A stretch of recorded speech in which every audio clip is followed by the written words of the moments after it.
every job that I went to, I used that as an opportunity to learn everything about this company, even if my job description doesn't say that.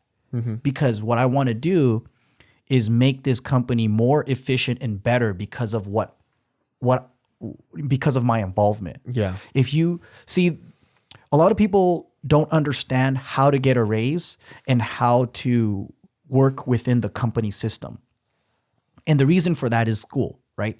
The way that school teaches you is, here's what's on the syllabus. Here's your tests. Here's extra credit. You do all these things. This is the points you will get.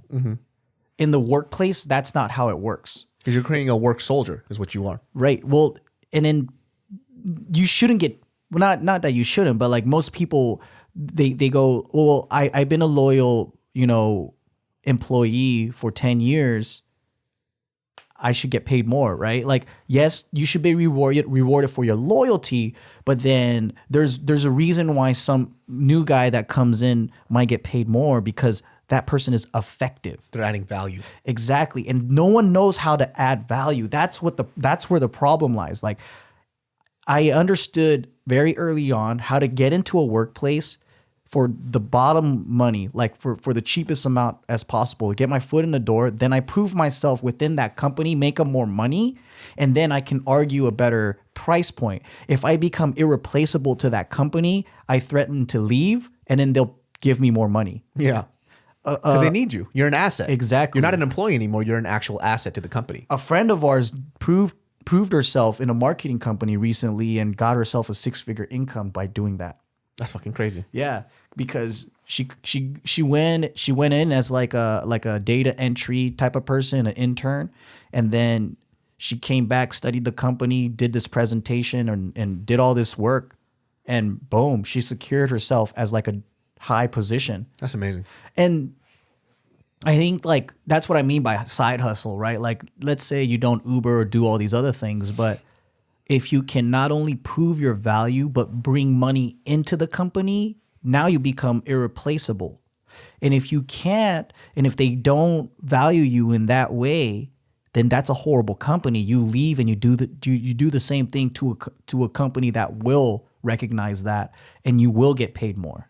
I hope a lot of people can take this to heart too, because I don't want people to, and this once again is coming from an employer, and I've dealt with this issue with a lot of employees where they believe that time spent equals I deserve more money. To a certain extent, that's true. To a certain extent, yeah. And so what happens is they have this idea of, well, I want to get paid more for doing the same amount of work. Yeah.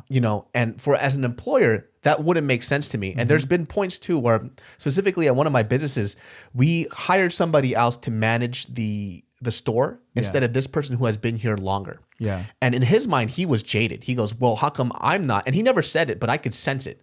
When I come in and I sense the motivation is down or whatever, and partially, we did talk about it before, but I had to talk to him again about it. Was he like, because I was here longer, how come this other person came in and got it? Exactly. And I gave him that explanation. I had to explain it to him one more time because his work output was terrible. Yeah. And at this point now he's about to get fired. So, but it's all about second chances with me. So, I talked to him. I'll go straight up. I said, you are upset because this person got a raise and they took the position that you wanted and you didn't get it. He goes, oh, no, I'm not. I was like, listen, you're not going to get in trouble. I just wanted you to be honest so I could fix this problem. He goes, yeah, it just felt a little weird. I was like, well, let me put this in perspective. How I see it as an employer is that you have been here longer than her and she's been working twice as hard as you.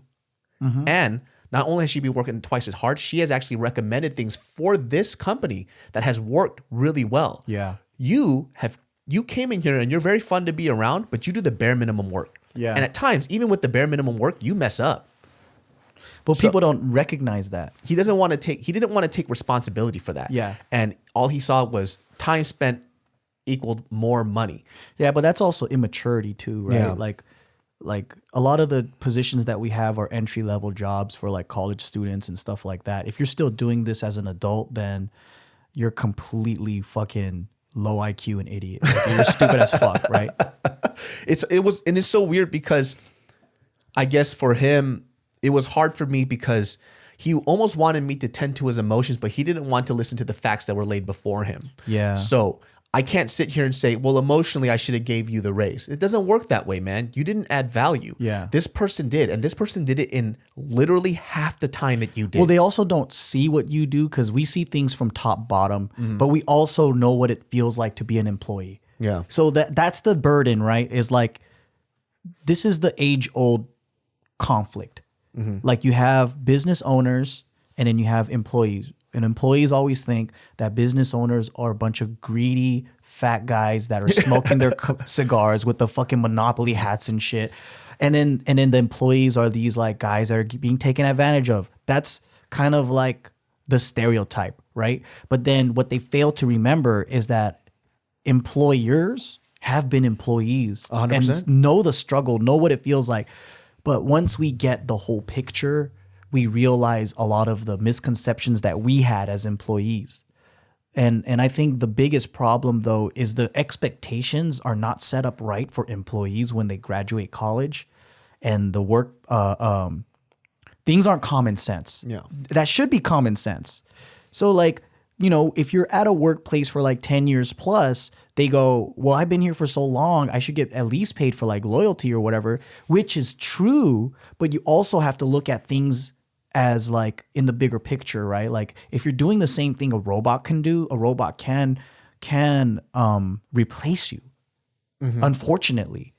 But if you don't keep sharpening your tools as a worker and becoming better and faster or like smarter, if you keep doing the same exact thing, then there's really no reason why people are going to keep you. And that's just the unfortunate truth. Yeah. Right? Like, for example, like you could be the hardest working pager in the world. But if a cell phone comes around, no one's going to want you anymore. Yeah. So that's the thing, is like you got to transform and better yourself and all that stuff. And unfortunately, man, I don't think that they teach that in school, because in school it's so outdated. So a lot of people graduate without understanding what they need to provide. And I think most people want to, but that's the problems that we run into with new employees straight out of college. A lot of guys, they want to do good. They want to work hard. They want to contribute. They just don't know how. So we're not seeing eye to eye. And I think that's one of the struggles of like people graduating and waking up to what the world is really like. One of the things that I like that our partners do, we own a matcha business and it's doing really well. One of the things that our partners that are there for the day-to-day that really impresses me is that they actually do leadership meetings. Yeah. Where they teach a lot of the employees how to be leaders and how to be managers instead of just a day-to-day employee.